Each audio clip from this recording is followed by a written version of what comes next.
Imagine the country you live in being hit by less and less fertile soil, making crop growing increasingly difficult. Sandstorm conditions prevail in the Indian capital, and now there are fears of early desertification of the region. Desertification and erosion are both concerns.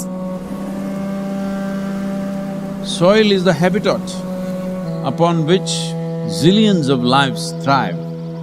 Because of that thriving life, everything grows. We eat food, other animals grow, everything happens because soil is rich. Once there is no richness in soil, then you have forsaken the planet in many ways. We talk of carbon, we talk of emissions, we talk of pollution at various levels. Before all that, we need to address the most important concern, because there is a misunderstanding in the world. There is a campaign to project civic issues as environmental issues. Right now, if plastic bags are floating around in New York City, this is not an ecological issue, this is a civic issue.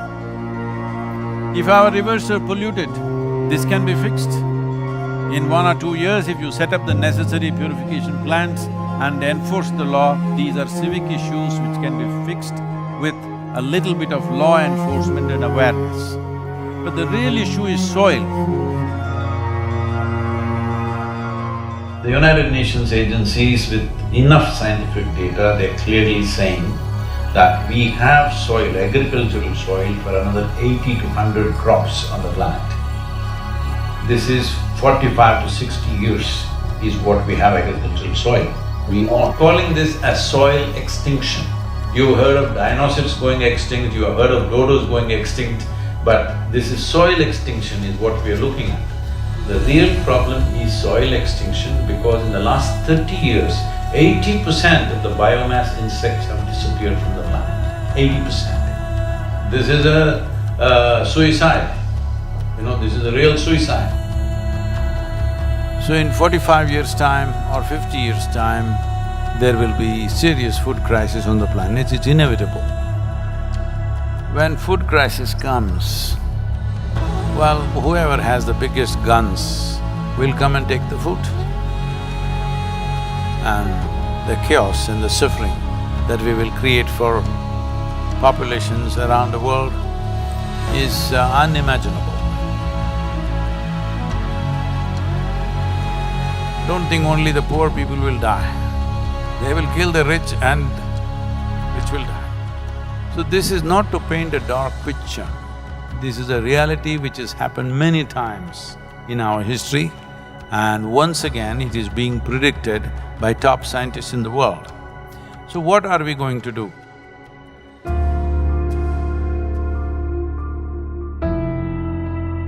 Why is soil going away? Where is it going away?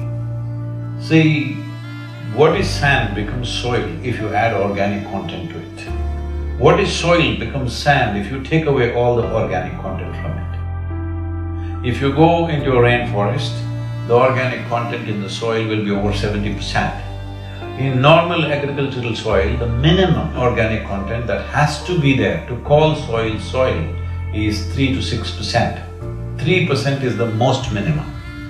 But today, for example, in India, 62% of India's soil, the organic content is 0.5% or below that. So literally we are on the verge of desertification. This is across the world, this is not in one country. In United States, the way the land has been used in terms of herbicides, weedicides, pesticides, well, we need to understand nearly 82 to 86% of biodiversity is within the first 12 inches of topsoil. When we plow with machines like tractors plow to a depth of 9 to 12 inches and leave it open, this means we are destroying the biodiversity completely. What biodiversity means is, it's the humus in the soil. The word human comes from the word humus. That means this is actually living soil.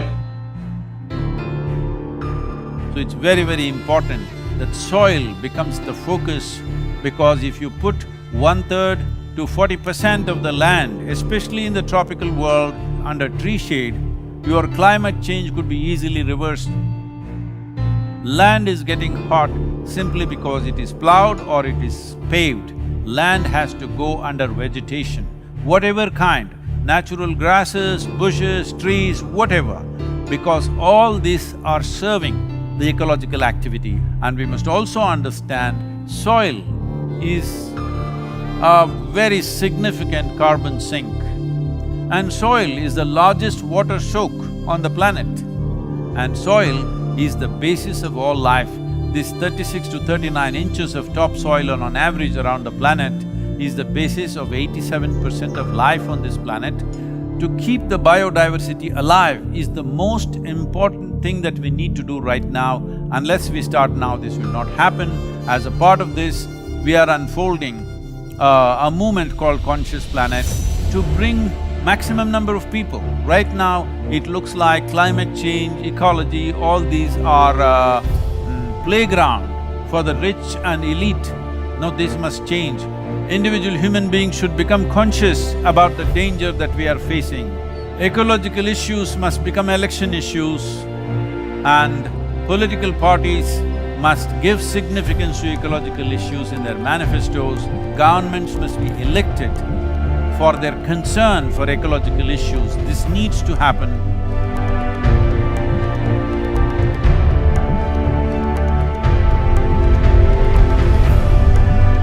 So, we are seeing how to bring about a policy recommendation for 192 countries.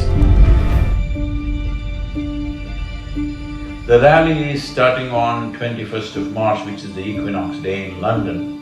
And from London, it's a single lone motorcycle riding through 24 countries, 30,000 kilometers, reaching the Cauvery basin where we are on ground working in a river basin which is 83,000 square kilometers, and 5.2 million farmers work here. The very body that we carry is soil. Without soil being rich and well, this body and every other life cannot be well. So in terms of ecology, in terms of climate change, the most important thing is that we need to have a conscious approach as to how we manage our soil, how we rejuvenate our soil, how we revitalize our soil. This conscious approach and creating a conscious planet is what is most important. Without involving large mass of people, this will not become a reality because we are democratic nations. Unless people say this is what they want, that is not going to happen. So let's create a conscious planet. Let us make it happen.